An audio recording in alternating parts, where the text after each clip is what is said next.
काली घोड़ी की सवारी करने का शौकीन था। मेरी घोड़ी भी काली थी। रोज कहता, भाभी आपकी घोड़ी पर कब सवारी करूंगा। मैं बच्चा समझकर चुप कर जाती और शर्म के मारे उसे कुछ ना कहती।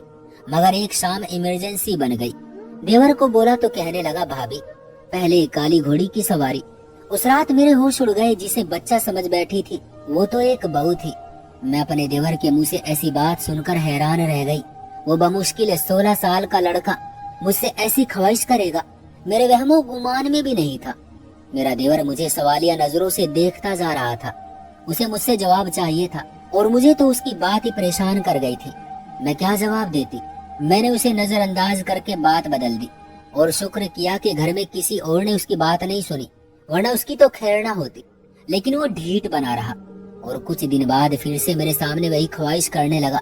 भाभी मुझे हमेशा से काली घोड़ी की सवारी करने का शौक है। आप मुझे अपनी घोड़ी पर बैठने का एक मौका तो दें, मैं आपको निराश नहीं करूंगा। वो बाकायदा खुशामदों पर उतर आया था। उसकी बात पर मुझे एक झटका लगा।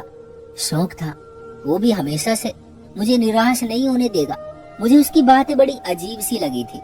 मैंने उससे फिर भी शांति से बात की कि क्या मतलब है, तुम कब से ये सब कर रहे हो। मैंने कुछ घबराकर सवाल किया। अभी उसकी उम्र ही क्या थी कि वो ऐसे शौक पालने लगा था। मैं जानती थी कि घर वालों में से किसी को भनक भी पड़ जाती तो कयामत ही आ जानी थी, क्योंकि सभी उसके इस शौक से अनजान थे। उसे तो बस सब अभी तक बच्चा ही समझते थे और लाड़ प्यार से रखते थे। उसे तो पढ़ाई की तरफ ध्यान देना चाहिए था और वो था कि न जाने किस तरह के आवारा लड़कों में बैठने लगा था जो ये ख्वाहिश कर रहा था। बस 2 साल हुए हैं कि मुझ में ये शौक पैदा हुआ और मैंने अपना ये शौक सबसे छुपकर खूब पूरा किया है। मगर जैसी आपकी घोड़ी है वो कभी नहीं मिली। आप मुझे एक बार इजाजत तो दे दें, मैं वादा करता हूँ घर में किसी को नहीं पता चलेगा। वो राजदारी से बोलते हुए शरारत से आंख मार कर बोला। मैं शर्मिंदा सी हो गई। मेरा दिल जोर जोर से धड़कने लगा। तुम जानते हो, अगर कभी घर में किसी को भी तुम्हारे इस शौक के बारे में पता चला तो तुम्हारी खैर नहीं होगी। तुम्हें अपनी पढ़ाई पर ध्यान देना चाहिए। अभी तुम्हारी इतनी उम्र नहीं है। मैंने उसे बड़प्पन से समझाना चाहा। मेरा पति बहुत सख्त मिजाज आदमी था। अगर उन्हें अंदाजा हो जाता कि उनका छोटा भाई पढ़ाई छोड़कर उन कामों में लगा हुआ है तो वो उस पर हाथ उठाने से जरा भी ना हिचकिचाते। मेरी फिक्र पर वो लापरवाही से कांधे उचका गया। कहने लगा, अब आप मुझे जबरदस्ती पर उकसा रही हैं। भाभी मेरा भी वादा है आपसे, आपकी काली घोड़ी पर मैं जरूर बैठूंगा और वो करके दिखाऊंगा कि आप भी हैरान रह जाएंगे। आप मुझे बच्चा ना समझे। मुझे तो लगा था कि आप मेरा साथ देंगी, किसी को पता नहीं चलेगा। बस एक बार की बात है, लेकिन आपने तो मेरी बात का मान तक नहीं रखा। उसने मुझसे रिक्वेस्ट की तो उसकी जिद पर मैं परेशानी में घिरने लगी। ये शौक फिर एक बार पर खत्म नहीं होगा। एक बार तुमने ये शौक पूरा किया तो फिर तुम रोज ही ये ख्वाहिश करोगे और तुम्हारा शौक भी बढ़ता जाएगा। तुम्हारे भाई को पता चला कि मैंने भी तुम्हारा पूरा पूरा साथ दिया है तो वो मेरा भी गला दबा देगा और तुम्हें भी नहीं छोड़ेगा। मैंने उसे समझाने की कोशिश की जो कि नाकाम रही। नहीं भाभी, मैं आपको बार बार तंग नहीं करूंगा। मैं वादा करता हूँ भाई को पता नहीं चलने दूंगा। रात के वक्त हमारे फार्म हाउस में कोई नहीं होता, हम वहाँ चले जाएंगे। बस कुछ मिनट की बात है। वो अपनी जिद पर कायम था मगर मैं उसकी जिद पूरी नहीं कर सकती थी। मुझे खौफ था कि किसी को पता चल जाएगा। ये बात छुपी नहीं रह सकती थी। अच्छा देखते हैं, मैंने उससे जान छुड़वाते हुए कहा और घर के कामों में खुद को व्यस्त कर लिया। मुझे लगा था कि वो छोटा बच्चा है, जल्दी ये बात भूल जाएगा, मगर उसने सिर्फ 2-3 दिन इंतजार किया और फिर से मेरे सर पर सवार हो गया। मैं अब मुश्किल में पड़ गई थी। मेरे लिए उसे टालना मुश्किल हो रहा था। ये उन्हीं दिनों की बात है कि एक दिन मुझे शाम के वक्त अपनी माँ के बहुत ज्यादा बीमार हो जाने की खबर मिली। मेरी बहन ने कॉल करके बताया कि माँ की तबीयत बहुत बिगड़ गई है और वो मुझसे मिलना चाहती है। मैं बहन की बात सुनकर होशो हवास खो गई थी। मेरे पति घर पर नहीं थे और मुझे अपनी माँ से मिलने भी जरूर जाना था। ऐसे में मैंने मौके पर ही अपने पति से कॉल करके इजाजत ली तो उन्होंने भी इजाजत दे दी कि मैं उनके छोटे भाई के साथ जाकर अपनी माँ से मिलाऊं। मैंने अपने देवर से जाकर रिक्वेस्ट की कि वो मुझे मेरी माँ से मिलवाने ले चले। वो बहुत बीमार है। मेरे देवर ने मेरी मजबूरी सुनी तो उसकी आंखें चमक उठी। उसने बदले में फौरन अपनी शर्त रख दी। ठीक है भाभी, मैं आपको ले जाऊंगा, मगर पहले काली घोड़ी की सवारी, फिर कोई और काम।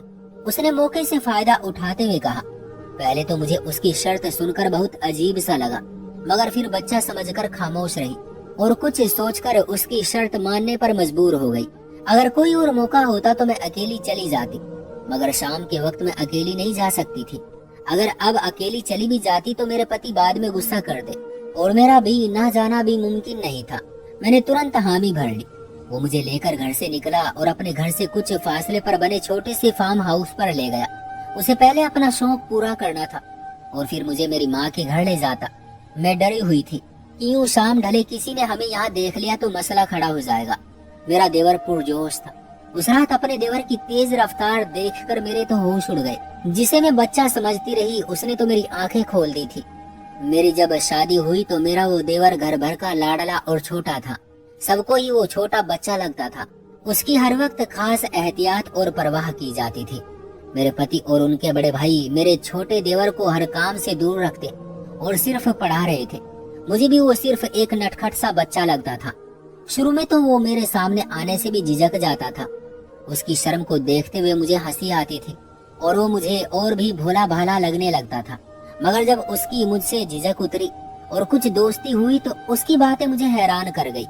उसके सब शौक और काम बड़ों वाले थे। पढ़ाई से ज्यादा उसका ध्यान दूसरे कामों में था। इतनी सी उम्र से ही वो आस पड़ोस की लड़कियों के सामने हर वक्त सेखियां झाड़ता रहता था।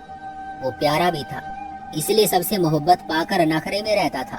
क्योंकि हमारा देसी सा माहौल था तो मेरी नजरों में उसकी उम्र इन बातों के लिए बहुत छोटी थी। इस उम्र में ही उसका लड़कियों के सामने बन संवर कर रहना और लड़कियों का उसे पसंदीदगी की निगाहों से देखना मुझे अजीब लगता था। फिर मुझे किससे सुनाता कि देख ले भाभी, आपके देवर को अभी से लड़कियां लाइन कराती हैं, और वो अपने कॉलर खड़े करके इतराते हुए कहता। मैं भी उसकी बात पर हंस पड़ती। असल में मेरे सास ससुर थे नहीं।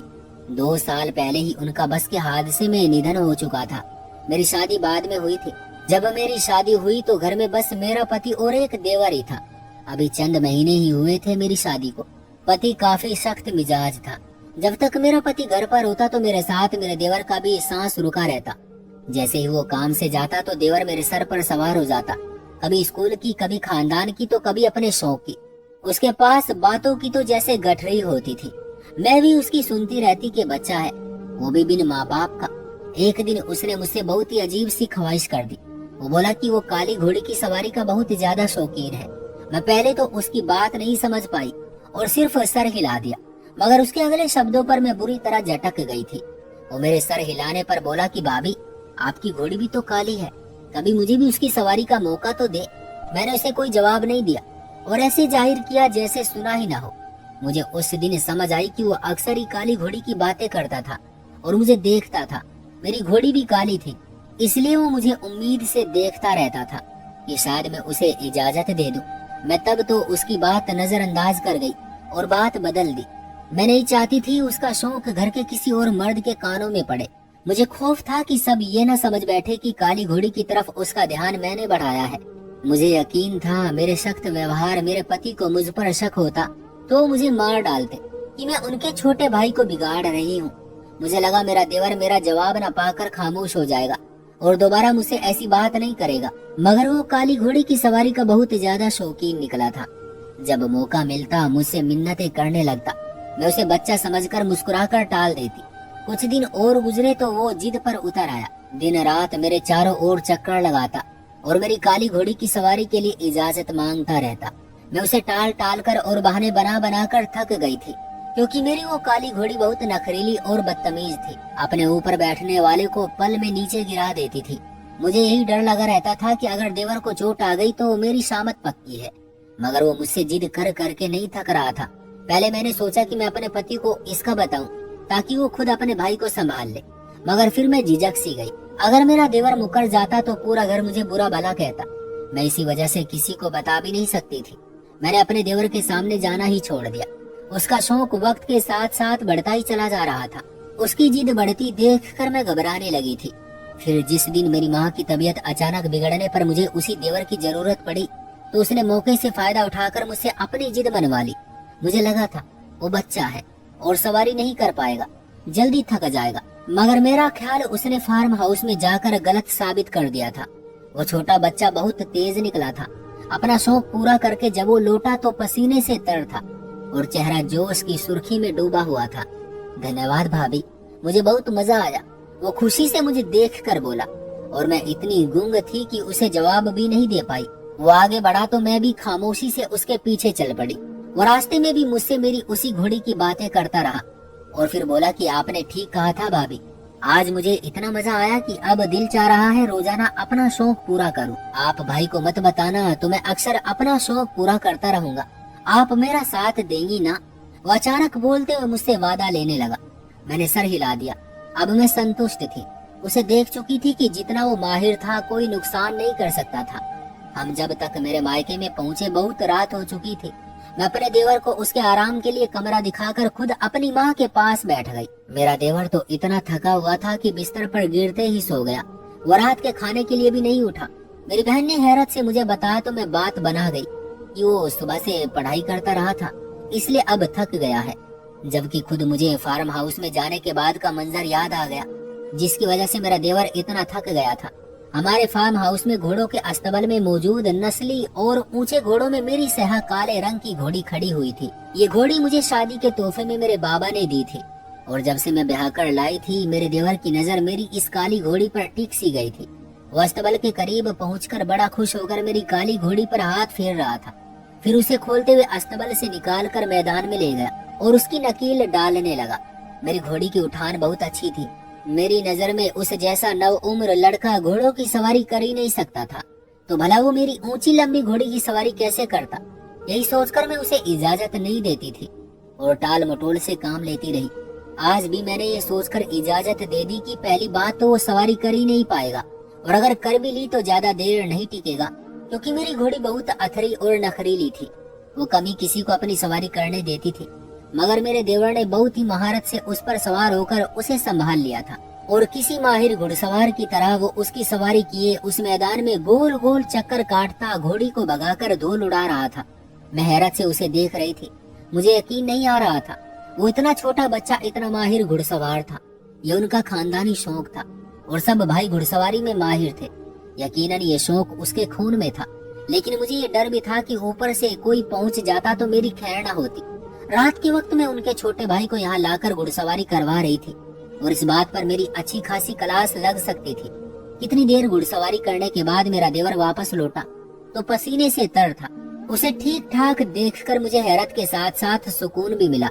वो घोड़ी से उतरकर उसे अस्तबल में बांधकर पानी पिलाने लगा। मैं हैरत से उसे देखती चली गई। मेरी माँ की तबीयत काफी संभल गई थी। अगले ही दिन हम घर वापस चले गए, मगर अब भी मेरा देवर अक्सर मुझे बताकर रात को फार्म हाउस चला जाता है और छुपकर काली घोड़ी की सवारी का शौक पूरा करता है। मेरी घोड़ी भी अब उसे पहचानने लगी थी।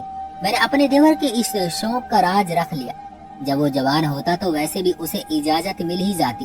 कभी कभी हम बच्चा समझकर बच्चों की ख्वाहिशों को दबाने की कोशिश करते हैं, उनका साथ नहीं देते। अगर उनके शौक को मद्देनजर रखते हुए उनकी हिम्मत बढ़ाई जाए तो शायद वो और भी कामयाब हो जाएं। तो दोस्तों, ये थी हमारी आज की कहानी। आपका क्या कहना है इस कहानी के बारे में?